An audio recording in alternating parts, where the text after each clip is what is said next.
Crap. Let's go! Woo!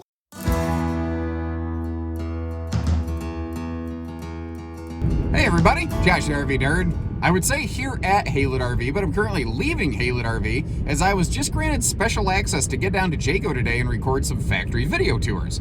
This is something I've done in the past with a couple of our brand partners before, and it's something that I always wish I had more time to do, but I'm normally so locked down to the dealership with everything that we have coming through new and used in our consignment store Advantage One RV that it's hard for me to do that. So I just knuckled down, I bit the bullet, I said I'm getting down there today, I'm gonna try to make a whirlwind tour of a couple facilities, roll these things out, see what I can get, and hopefully you folks enjoy. If you appreciate the extra effort that we're putting in today, make sure you hit that subscribe button, hit the like button on the video, leave us a couple comments to let us know what you think and any questions you might have on the way. And for those of you that know me, no, I'm not taking the day off to go play Pokemon Go. All right, maybe just a little. Get him! It's a Pikachu! And man, we started right from the top today. We're actually going to be doing this from the top down, I suppose. Today we are looking at the luxury fifth wheel plant. This is where they make the North Points and Pinnacles. And as you see, we're going to get to see the stuff put together from the chassis up. I would prefer it if you actually got to see a live production line. But something a lot of people may not realize who aren't from this area is there's a very large Amish-based workforce population through most of the RV industry. And they typically do not like pictures or video of their face taken. So just out of respect, I kind of snuck in here kind of at the end of the day when they're just finishing some things up. We won't see a lot of live action, but that also means not quite as much background noise, and you actually get to hear my foreground noise. Now this also means I get to get right up close and personal to this stuff, like I said, from the raw chassis forward, and that's exactly where we're starting right here. Like you see when this comes in, it's actually got a standard pin box on it. They'll get that swapped out over here for one of those more ride pin boxes that you find on the North Point and Pinnacle series. Great shock dampening item right there. Takes a lot of that herky jerkiness, bucking and chucking out of the towing experience. And I'm really glad we get to see this from the chassis, because this is the kind of variances that you can't see this stuff. You know, I get to see it because I've been able to come down here and see this stuff before. But what you don't realize is, like, your Jayco upper decks in all of your fifth wheels, they're all a tubular steel to give it a whole lot of strength, and you can see how big that big header beam is right there. Then there's little things too. Like, they're actually under supporting their sidewalls here with this flange. So when we come down to the lower deck, you see these outriggers. That's the triangle-shaped thing that's sticking out. That's actually what's supporting underneath the wall. Jayco makes sure that they mount their walls on top of something and they don't screw their walls in the side of something. And a lot of brands do that, but when you get to the upper deck, a lot of them do not. So that extra little flange right there, that is one of those Jayco differences. Now you see a little bit of kind of pre-staging, they're pre-framing a few things that go up, but a couple key points I want to point out here is this is, again, stuff you can't see. You're looking at really big, thick tongue and groove plywood. That is what's going to be the base decking for the entire trailer, whether it's the upper deck bedroom area, the rear living area. And a fun game, I don't know if it's fun for you, it's fun for me. A game I always play with myself is I go, what model is this by? Can I figure it out by just looking at the chassis? And I'm pretty sure this is a 382 FLRB. It's the one I call the Flurb, because that looks like a pass-through rear bay below the upper deck bedroom and bathroom, and that looks like the little camp kitchen space. And anymore, I swear it's like every brand that you look up, especially fifth wheels, it's all 4 seasons and R values and blah, blah, blah. And the trick is there's not a lot of ways to be able to prove any of that. But what I can do with this tour by going through and showing you things with the skin peeled off is showing you the little details where Jayco does just a little bit more in areas you're probably not used to looking or sometimes can't see. Like up here, this is the upper deck. This is like your bedroom bathroom deck. Notice that it's all aluminum framed. It's all double-sided welded, not single. That's an interesting little distinction I'm disappointed that I have to point out there. It's funny how a lot of brands never talk about their single-sided welded construction in their brochures. They conveniently leave that out. But if you look at this, you can see, again, it's that 5/8 tongue and groove plywood. You can see the edges up through that hole there. But you see how there's a layer of double-sided radiant foil all the way across this upper deck. You will find that through the, all the main floor construction, the upper deck, through the, like above the pin box, up the nose, across the roof in the underbelly. and that is a better material, a more effective solution versus the single-sided, the single layer, basically, radiant foil that I sometimes refer to as hot dog paper.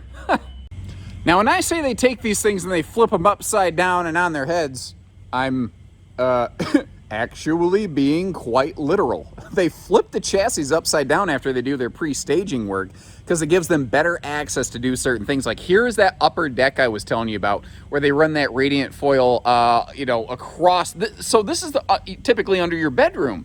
And if that's not keeping hot or cold consistently the way you want it, you're not going to have a comfortable experience. Now you see, this is the reason they do this is because this is where they can start to install the holding tanks, the wiring. And again, we're halfway through a construction station right here. So none of this is a finished product by any means. This is a work in progress kind of product.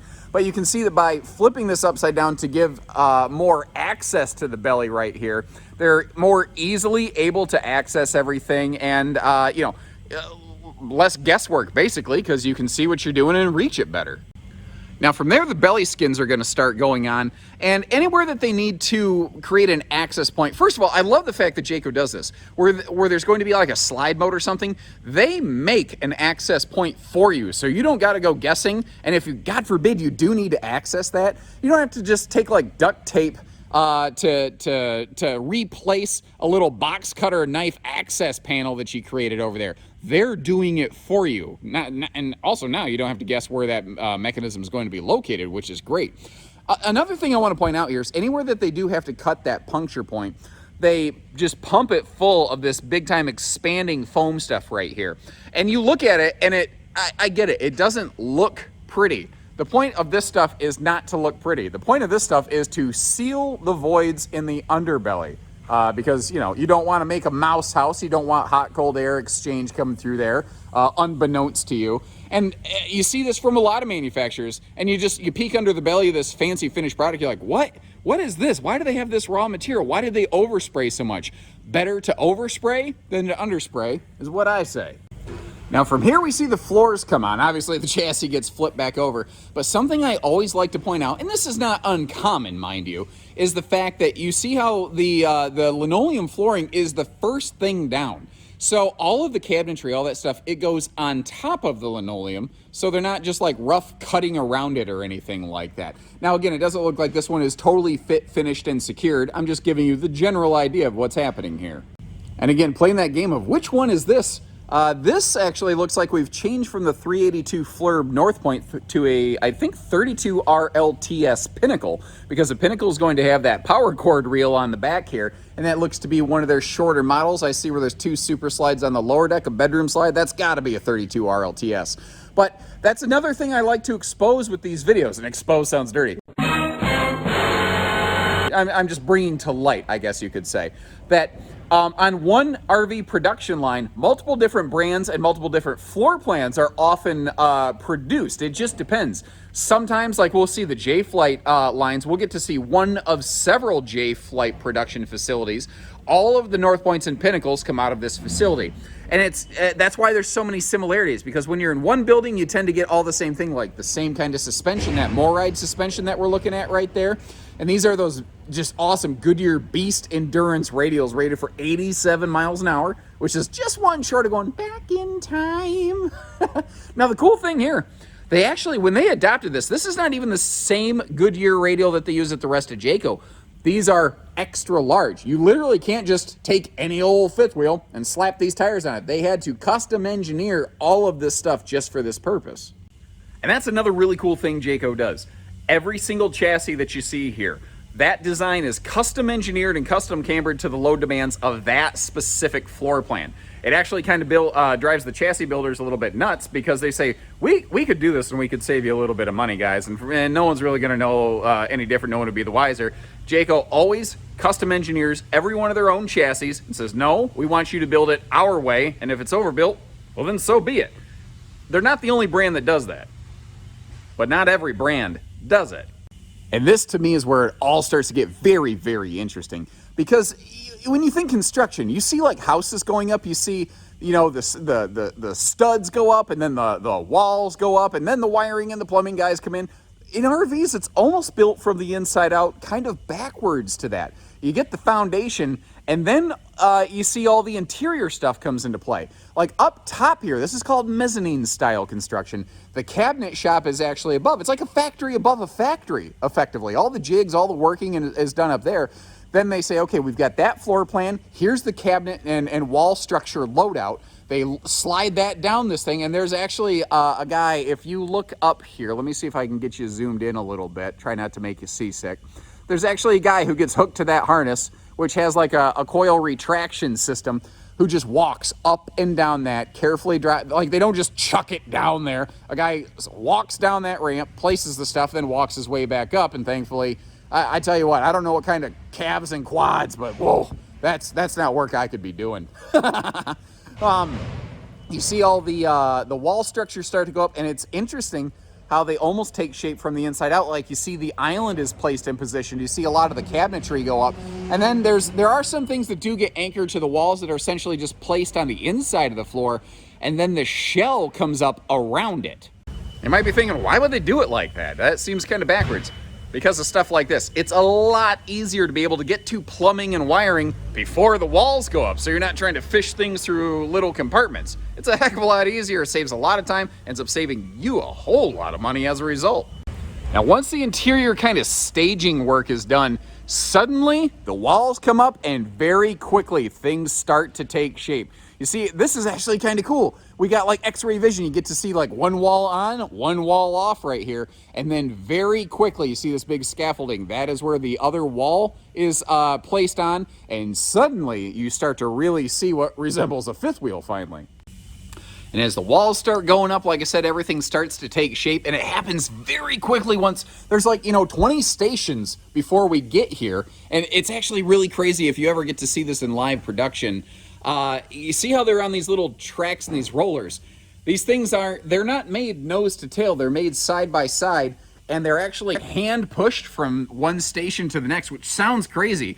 But, you get a couple guys pushing on one side, you slide it over to the next place, and there you go. And like I said, walls go up, and then roof comes on, and I'm going to see if I can get up to that upper deck to give you a little bit of a better idea of how that comes together. I don't think they let everybody know what I'm doing here. I've got a couple workers looking at me going, okay, yes, this is exactly what I was hoping to see right here.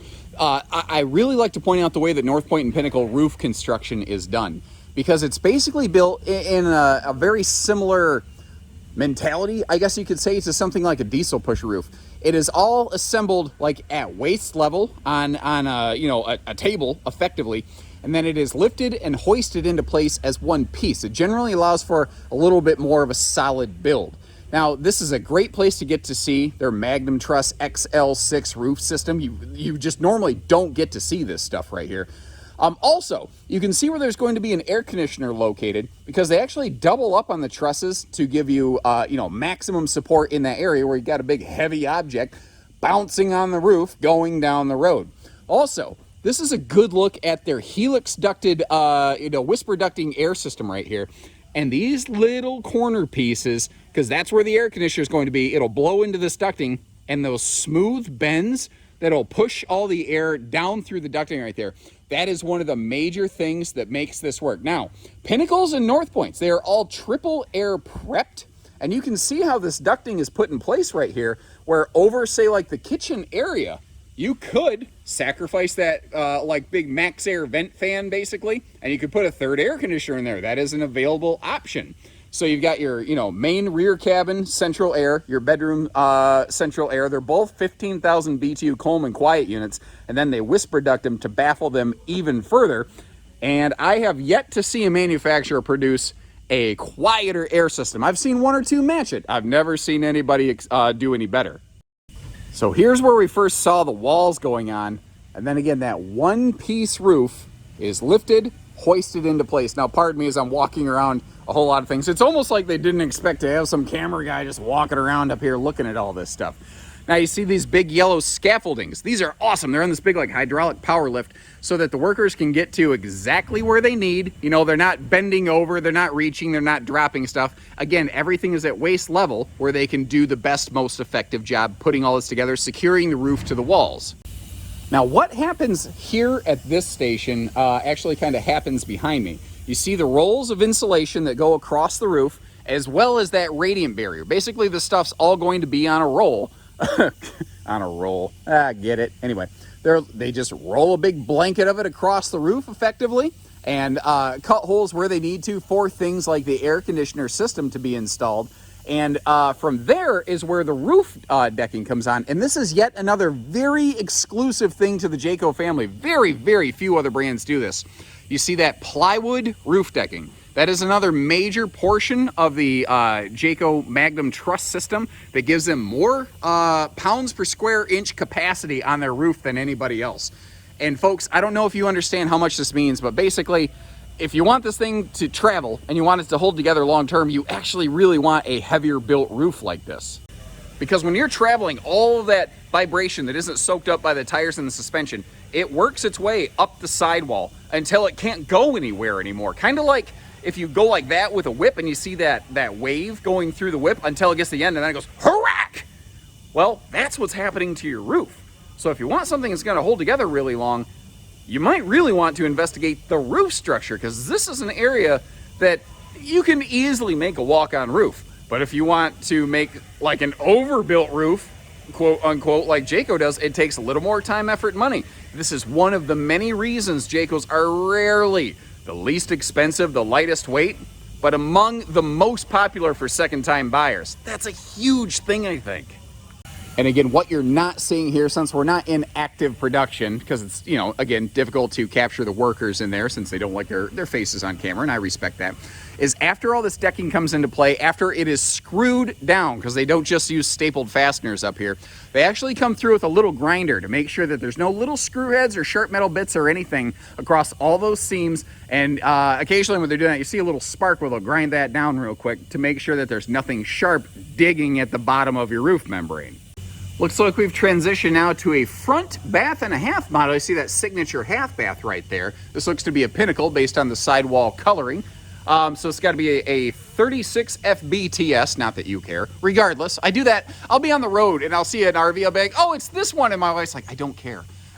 So as all that work's going on in the roof, you see they're also running the wiring so that it can come down to, you know, reach all the appliances, the receptacles. And that's what's actually kind of crazy.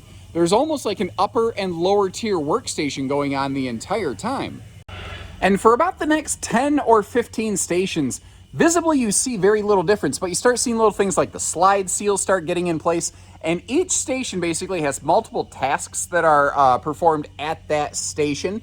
Like you see the trim starting to go in around the door. We still haven't put in a lot of the like light switches yet, but that's coming soon. Because what happens here all of a sudden, you know, it doesn't really look much different. Then all of a sudden you're like, ooh, okay, yeah, that's starting to really look like an RV because the slides go in. And what you don't realize a lot of times is that slide outs are like miniature RVs that are installed in the side of an RV, effectively. Like a parasitic twin. Oh, that was not a good analogy. I'll work on that in my own time. But I'm glad this is here. There's some really good under-the-skin details that you can't easily see when something's on the lot. Like at this point, you might notice how there's some different slide systems in play here. So on the right hand side here is a seating slide. This is like a super slide where you see a sofa and a dinette. It is a floor flush slide on a rack and pinion system. This is a kitchen slide over here. You see that straight in and out horizontal slide system, and how the slide motor itself actually has like the seals installed onto it. It's very different, these two slide systems, because they're each made for a very different purpose, effectively. But one of the main things I wanted to show you while I was over here was the flooring in your big like floor flush super slides on all the Jaycos. Even the little J-Flight SLXs do this. When you see a Jayco, or when I talk about one, you hear about plywood, plywood, plywood all the time. But you're looking at this, you're like, dude, that's OSB. Yes, it absolutely is, but there's a reason it's here.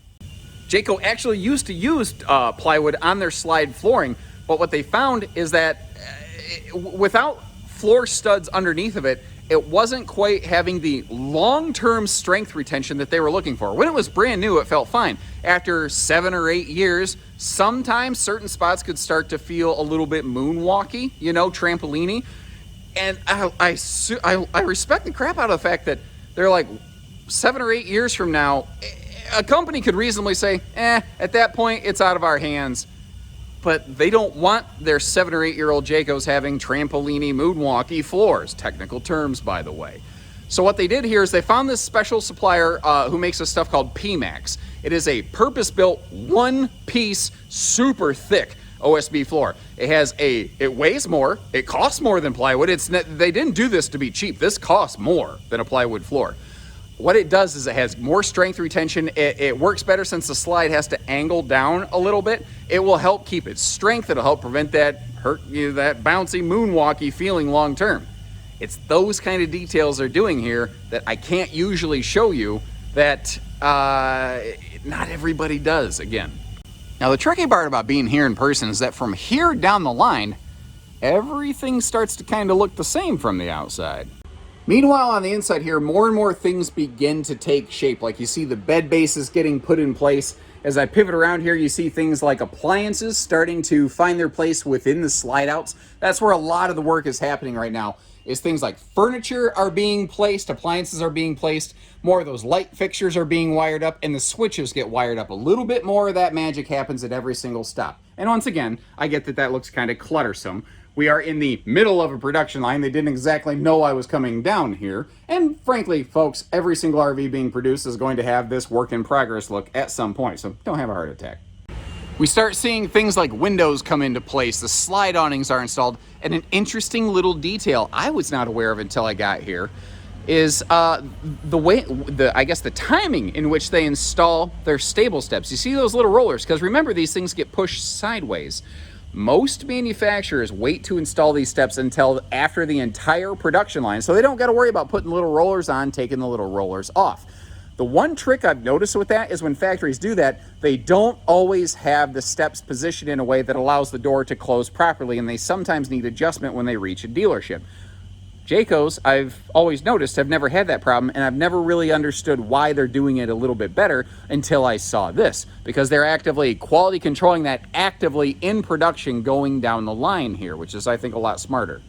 I guess a better way to say it is, every time I come through here, what I always see is from the individual laborer level, there's a level of pride that goes into these that I don't always see in every facility that I visit. And once again, as we go through here, you see how everything starts to take shape, and very quickly, you start to see things like cabinet doors come into play, and now she's really starting to look the part. Once again, it's interesting because they're kind of built from the inside out and then from the outside in. There's almost, a couple stages of like a larval metamorphosis that go on here. And I tell you what always impresses me is I just walked into a random station right here. I didn't pick and choose this. And the cleanliness of the workmanship from each station, like you don't see just tons of dirt and debris and sawdust and particle board and stuff everywhere. It's like that each station has a really good, discipline about it, I suppose. I think that's probably one of those multitude of factors that come in that I guess you call it like the Jayco difference, all the little detail that they put into it. Now, again, I know it's a little dark in here. I apologize for that. But they, again, weren't exactly expecting me, and, they're their own production facility. But did you notice how at the last stop, there was no furniture in place? And suddenly, we have furniture in here. People ask me all the time, what if I got to replace that couch? What if I want to replace that couch? I don't like the factory couch. One of the nice things about the taller, wider doors on here is that, yeah, you absolutely can. Now, you might notice certain things on the outside have also been taking place, like you start to see awnings coming into play. You start to see the marker lights, the side view camera prep that we're looking at right there. And as we back up, I'm going to look behind me not to trip on anything. She really starting to look the part. We're just about at the point of a finished product, actually. Now, one thing that you can't really easily see since we're not in active production mode right now is the active quality control that is taking place at each station going down the production line. There's not just builders on the production line, basically, there's QC checkers. And one of the things that they do, and this is a very common practice across multiple RV builders, by the way, is there's these little kind of color codes they use with various different little strings of tape. I don't pretend to know what every code means. They have themselves an internal structure, but this one looks like maybe there's just a little mark on that nose cap that they want someone to check, maybe address if need be.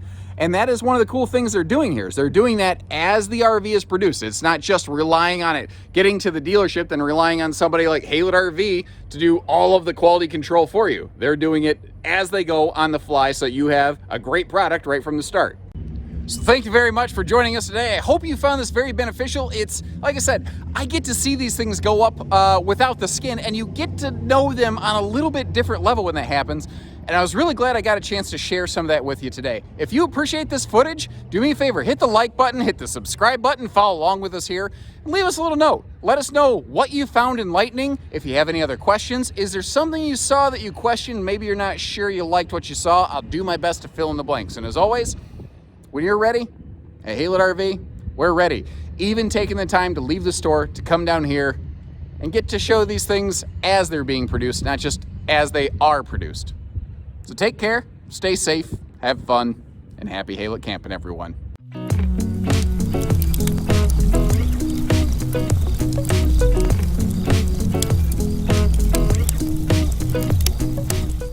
Best part about a road trip? You can sing like no one's listening. The blue is for the bruise that you left in my heart, and the red is for the color we're about to paint this town. Ooh, I got a new tattoo. LOL, add me.